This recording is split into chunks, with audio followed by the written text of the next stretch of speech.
You asked, and I'm going to answer. How do we make these things? Before I start, I want you to know that this is ceramic electroplated. This is my beautiful elephant candle. And of course, it comes with this replaceable tray, 4 of them. But how do I make it? I have a 2.5 minute video that I'm going to show you. So this is the finished product.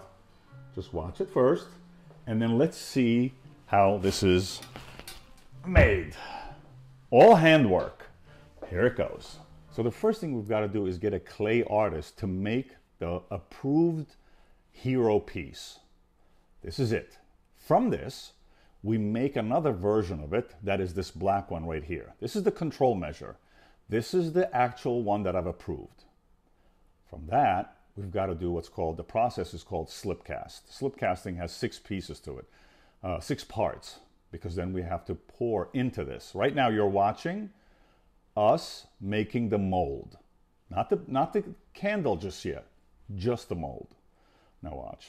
Then, once that's done, each one of these blocks is 1 candle. We're pouring in the clay, as you can see. So each one of these blocks, we can only do 6 or 7 at a time. That's it. This is all handwork.